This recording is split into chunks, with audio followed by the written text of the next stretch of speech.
ये 13 दोष ऐसे हैं जिसके जीवन में होंगे तो उसको कभी शांति, कभी सुख, कभी ऐश्वर्य ये टिकेगा नहीं और दुर्गति निश्चित हो जाएगी।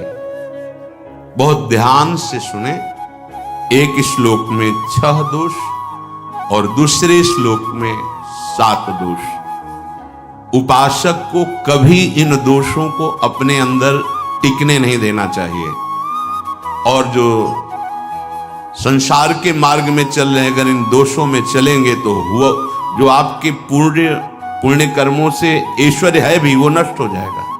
आप दुख, चिंता, शोक से ग्रसित होकर बड़ा दुख में जीवन व्यतीत करेंगे और आपकी गति बिगड़ जाएगी, दुर्गति हो जाएगी।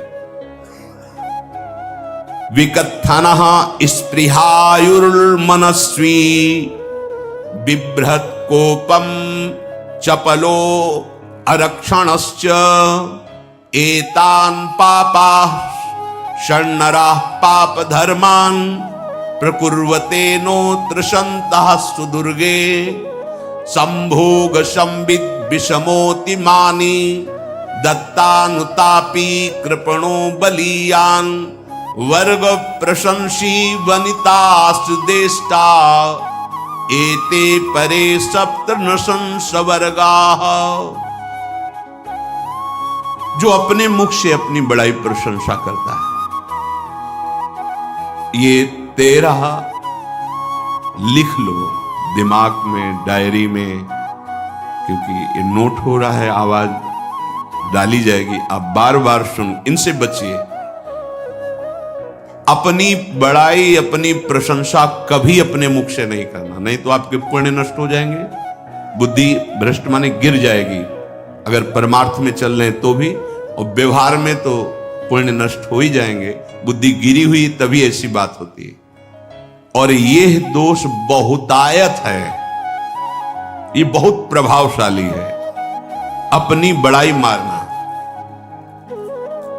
इसको देख लो, पकड़ो, सत्संग है। अपने मुख से कभी अपनी बड़ाई ना करना। अगर कोई अपने मुख से अपनी बड़ाई करता है तो उसके सुकृत नष्ट हो जाते हैं, बुद्धि भ्रष्ट माने गिर जाती, पतित हो जाती है, फिर निर्णय ठीक नहीं। अगर हमारा सारथी, हमारा ड्राइवर मूढ़ हो तो कहीं भी हमको गिरा देगा, तो वो बुद्धि भ्रष्ट मतलब गिर जाती है, निर्णय करने लायक नहीं रहती। अपनी प्रशंसा अपने मुख से करना। दूसरा, लोलुपता, ये वृत्ति नहीं होनी चाहिए। धर्म से चलेंगे, धर्म के द्वारा जो हमें प्राप्त होगा उसी से हम अपना भरण पोषण करेंगे। आपके बच्चे स्वस्थ होंगे, बुद्धिमान होंगे, परिवार में बहुत सुख और शांति होगी। भले दीपक की तरह जलो, बहुत काल तक रहेगी। लक्ष्मी जी भी आपके घर में बहुत काल, हम ये नहीं कहते कि बहुत नहीं, जितनी है बहुत सुख शांति से चलोगे। अगर लोलुपता करोगे, हिंसा, छल कपट, व्यभिचार, चोरी, ऐसे धन आ जाए, वो आएगा, लेकिन वो हाइलोजन की तरह आएगा, एकदम प्रकाश और फ्यूज, बिल्कुल अंधकार करके जाएगा। देख लेना, तुम्हारे जो सुख के हेतु हैं, तुम्हारा शरीर, तुम्हारे बच्चे, तुम्हारी पत्नी, तुम्हारा परिवार, उसको देख के तुम रात दिन जलोगे बिना आग के। ऐसे उनके आचरण होंगे, ऐसे उनके अंग होंगे, ऐसे उनके दिमाग होंगे, ऐसा उनका व्यवहार होगा। ये लोलुपता अगर उपासक में या किसी में है तो उसको नष्ट कर देती है। सावधान। तीसरा, यदि आपका अपमान होता है तो आपको उसे सहन करना होगा, उससे आपके पाप नष्ट हो जाएंगे। जो तनिक सा भी अपमान होने पर बहुत क्रोध करके दूसरे का अपकार करने लगता है, ये आपका पतन करा देगा, ये आपको फंसा देगा, हृदय जलेगा, अर्थव्यवस्था नष्ट होगी, पूरा परिवार दुखी होगा। जरा सा अपमान की संभावना में आप किसी से भी भिड़ गए, किसी से भी, वो ये प्रवृत्ति आपका पतन कर देगी। उपासक में तो अपमान सहना अमृत है, नीचा अपमानम शुद्धा, पर व्यवहार में भी ज्यादा उत्तेजित मत होइएगा। ये तो कुछ मिनट की बात है। अगर आपने उसे मारा पीटा, रिपोर्ट हुई कानून की, ओ फंसते चले जाओगे, अर्थ जाएगा, समय जाएगा, चिंतन जाएगा, बहुत तरह से हानि हो जाएगी। अगर आप सह गए तो आपका सहना उसके लिए आग बन जाएगा। उमा क्षमा साप होते भारी। तुम्हें दंड देने की जरूरत नहीं, उसका एक कर्म ही उसे दंड दे देगा। आप शांत हो जाइए। आप सत्संगी हैं, आप शांत रहिए। चौथा, निरंतर क्रोध और उसका चिंतन। बैठे बैठे बस द्वेषियों का चिंतन ही हो रहा है, अंदर क्रोध का चिंतन और द्वेषियों का चिंतन ही हो रहा है। द्वेष भरी बातें, द्वेष भरे क्रियाएं, उन्हीं का चिंतन करके जलते रहना क्रोध से। उपासक को तो क्रोध करना ही नहीं चाहिए, बहुत शांत। ठीक है, अभ्यास में कभी क्रोध हो सकता है, उसको फिर समन करो, अंदर से प्रायश्चित जैसा कि अब गलती हुई, आगे नहीं करेंगे। और व्यवहार में भी क्रोध को आप पीना सीखें। अगर बार बार आपका क्रोध प्रकट होता ही रहेगा, आपका स्वभाव बिगड़ जाएगा, आपके पुण्य नष्ट हो जाएंगे और आपका जीवन नष्ट हो जाएगा। देने वाला उतना दे देगा, आपको आनंदित रहो। पैसा खर्चा सब पूरे जीवन का विध्वंस मचा दिया क्रोध ने। कहीं भी आप देखो, किसी से क्रोध करके देखो, फिर देखो तुम्हारा भजन चल रहा है, तुम्हारी वो आनंद वृत्ति है नहीं, जलोगे और वो जलन और गुस्सा दिलाएगी और वो बैठे बैठे जलो नहीं। ये क्रोध जो है, ये चाहे व्यवहार में हो चाहे परमार्थ में, दोनों की हानि करने वाला है। और आश्रित जनों की रक्षा ना करना। अगर कोई भाग कर आपके पास आ गया है, कोई पशु पक्षी या कोई मनुष्य, आपको चाहिए कि अब चाहे हमारे पहले प्राण जाए, उसकी रक्षा करें। सीवी जैसे तो कोई बिरले ही होते हैं, पर इतना जरूर ध्यान दें, जैसे कोई पशु पक्षी किसी भय से आपकी सीमा के अंतर्गत आ गया है, अब उसकी रक्षा करनी है आपको। अगर आप स्वयं मार देते हैं या मरवा देते हैं, या आपके सुकृत नष्ट कर देगा, या आपकी दुर्गति का कारण बन जाएगा। और जो पाप कर्म उत्साहित होकर करते हैं, उपासक को तो बहुत सावधान रहना चाहिए, पर व्यवहार में भी जो नहीं करना चाहिए, अगर वो पाप कर्म आपके द्वारा मन में प्रेरित हो रहे हैं, संकल्प बन रहा है, क्रियाएं हो रही, दुर्गति पक्की, पुण्य नष्ट हो जाएंगे, दुख अशांति बढ़ती चली जाएगी, कभी शांति नहीं प्राप्त कर पाएंगे। ऐसा नहीं कि जो मन में आवे सो करे। पापाचरण निडर और उत्साहित होकर करना, अगर ऐसे लक्षण है, निश्चित दुर्गति होती है। ये 6, अपनी बहुत बड़ाई करने वाला अपने मुख से, लोलुपता, तनिक से अपमान में सहन ना करने वाला, निरंतर क्रोधी और आश्रित जनों की रक्षा न करने वाला, और निडर हर्षित होकर पाप कर्म करने वाला। दूसरे श्लोक में 7 है, 6 7 हो। 1, संभोग का ही चिंतन करना, संभोग में ही मन लगाना, संभोग दूसरी स्त्रियों के साथ करने की भावना रखना। संभोग पहला है, संभोग। रात दिन बैठे बैठे बस यही चिंतन करना, गंदी बातों का, गंदी बातें देखना, गंदी बातें सुनना, गंदी बातों का चिंतन करना। फिर अन्य माताओं बहनों के प्रति काम दृष्टि से देखना, कोई आ जा रही है तो दृष्टि से, काम भाव से देखना, भोग बुद्धि से देखना, निश्चित पुण्यनाश दुर्गति। बड़े बड़े उदाहरण इतिहास में हैं जिन्होंने ऐसा दृश्य नेत्रों से देखने की चेष्टा की, मन में संकल्प किया, भोगने का, नष्ट हो गए, चाहे वो कितने बड़े प्रतापी हो। ये दुर्योधन कोई साधारण थोड़ी है, भगवान व्यासदेव जी के द्वारा ही तो भगवान व्यासदेव जी ही इसकी उत्पत्ति का कारण है। अब देखो, इतने महान पुलस्त जी ही उत्पत्ति का कारण है रावण की। बस यही ऐसे दोष हैं जिनके कारण जीव नष्ट हो जाता है। ठीक है, धर्मयुक्त काम भगवान ने आदेश किया है, आपका पाणिक ग्रंथ संस्कार हो गया है, संतानोत्पत्ति की भावना से कुछ पवित्र तिथियों का त्याग करते हुए चर्चा में हुई है। एक नियम है, एक आदेश है शास्त्र का। आप बहुत काम प्रवृत्ति वाले हैं तो प्रत्येक मास में जब माताएं बहनें पवित्र हो जाती मासिक धर्म से, तो जिनका पाणी ग्रहण आपने किया, जो पत्नी स्वरूप है, वो ठीक है। वहां भी बार बार के लिए व्यभिचार प्रवृत्ति के लिए शास्त्र आदेश नहीं करता, संयम पूर्वक, और उसका चिंतन नहीं करना। पाणी ग्रहण संस्कार है, घर में विराजमान है, एक संयम एक नियम के अनुसार उसका चिंतन तो फिर भ्रष्ट कर देगा। चिंतन प्रभु का करना है, चिंतन प्रभु की सेवा जो आपके कर्तव्य, इसके चिंतन से बचो।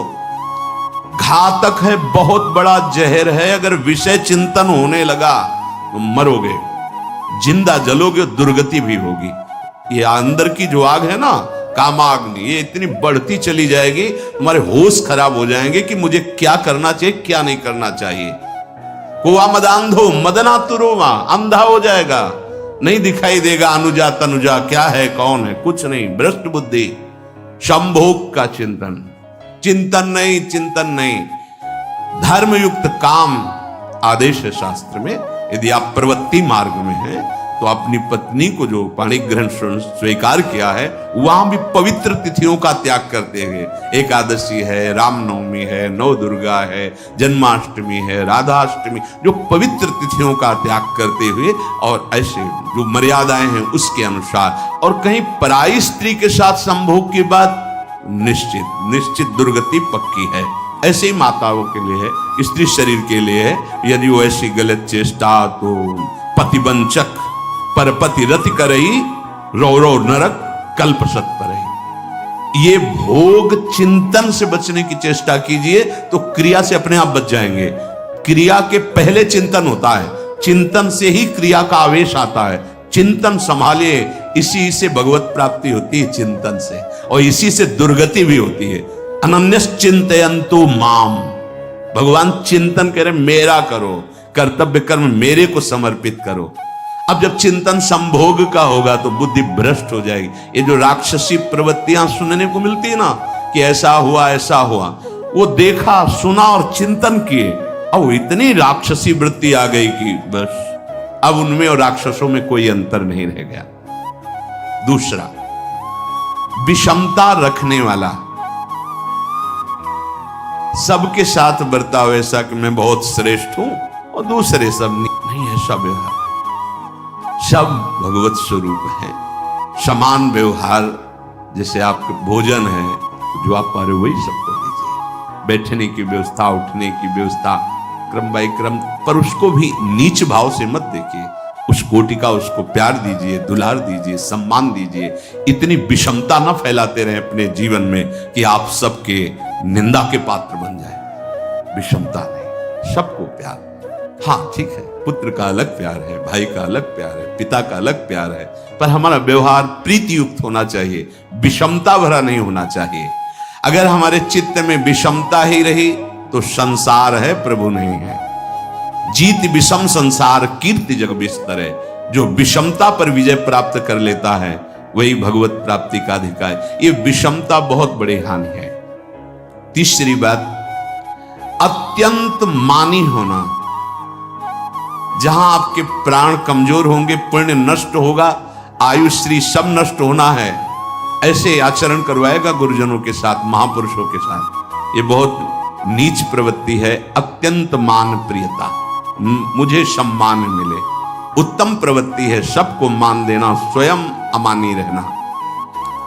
चौथा, दान देने की बात कह के मुकर जाना या दान देकर पश्चाताप करना। दे दिया है, बहुत जल रहे हो, दूसरे से वार्ता कर रहे हो कि पता नहीं क्या बुद्धि में हो गया, हमने उसको इतना कहा था, उतना दे दिया, क्यों दे दिया, ऐसा मतलब अंदर चिंतन करना, क्यों दे दिया तो दिया। इसके बाद जो आपका ये जलन हो रही, पश्चाताप, सुकृत नष्ट हो रहे हैं। दान देकर पश्चाताप करना या दान देने की बात कह के मुकर जाना। जैसे आपने कह दिया आपको इतना ऐसा, अब आप मुकर गए, ब्याज सहित तुम्हें देना होगा, ये तुम्हारी दुर्गति का कारण बन जाएगा। ऐसे ही नहीं बोलना चाहिए, बहुत होश से। वाणी एक अमोल है, जो कोई बोले जान, ये तराजू तौल के तब मुख बाहर आन। पांचवा, अत्यंत कृपण होना, ना परिवार को सुखी कर पा रहा, ना अपने को सुखी कर पा रहा है, एक एक सिक्का बैंक में जो मर गया। धन की वास्तविक गति यही है कि अपने परिवार को खूब उसकी अनुकूलता प्रदान करो, उसमें से कुछ हिस्सा किसी ऐसे को जिससे तुम्हें बदले में कुछ लेने की भावना ना हो। कोई साधु महात्मा, गाय, पशु पक्षी, किसी भी जीव बीमार है शरीरधारी, उसके जिससे कुछ कभी लेने की भावना ना हो, एहसान की भावना ना हो। सो धन धन्य प्रथम गति जाकी, धन्य हो गया उसका धन। अब वो कृपण का धन किसी काम में ना स्वसुख, ना परिवार के सुख, ना धर्म कार्यों में, व्यर्थ जीवन चला गया। उसी धन का चिंतन करना, उसी का संग्रह करना और उसी की रक्षा करते करते शरीर छोड़ देना, तो चिंतन बिगड़ गया। तो कह रहे हैं जो कृपणता है और अर्थ और काम की प्रशंसा, उसी की चर्चा, उसी का चिंतन, रुपया और भोग, उसी की चर्चा कर, जहां बैठे रुपया की चर्चा, भोग की चर्चा, जहां एकांत में बैठे उसी का चिंतन, कैसे रुपया बढ़े, कैसे भोग मिले। और अगर अवसर मिला तो रुपया अधर्म से आवे चाहे धर्म से, उसको इसकी कोई परवाह नहीं। भोग चाहे धर्म से हो चाहे अधर्म से, जिसका अर्थ और काम भोग ही चिंतन है वो धर्म, जिसका धर्म चिंतन का विषय है तो अर्थ और काम भी ऐसा होगा जो मोक्ष प्रदान करने वाला हो। धर्म, अर्थ, काम, मोक्ष। और जो बालक, स्त्री, पागल, असहाय, जो इनकी रक्षा न करके इनकी हानि करता है, दुर्गति निश्चित है। माना आपकी पत्नी है, उसका स्वभाव बिगड़ा हुआ है, क्रोधी है, कटु वचन बोल, लेकिन आपके ही प्रारब्ध के लिए, माना आपका पति ऐसा स्वभाव वाला है, पर आपके ही प्रारब्ध से तो संयोग बना है आकर, अब इसका निर्वाह कर ले जाओ तो पवित्र हो जाओगे दोनों। और अगर झगड़ा और लड़ाई और मारपीट और कहीं हिंसादि के रूप में उतर गए तो फिर और करनी बिगड़ गई। बालक है, आप उसको ज्ञान नहीं कि आप पवित्र है, कि आप पवित्र है, उसको ज्ञान नहीं कि आप उसके साथ व्यवहार अच्छा कर रहे हैं कि बुरा कर रहे हैं। रक्षा करनी है आपको, शोषण नहीं करना। कह रहे हैं स्त्री, बालक और पागल, जिसे विक्षिप्त है, पागल है, आपको रक्षा करनी है। बन जाए तो उसको भोजन, ऐसा नहीं कि ईंट मारो, उसको अपमानित करो, उसकी बुद्धि खराब है, प्रारब्धवशात खराब हो गई है।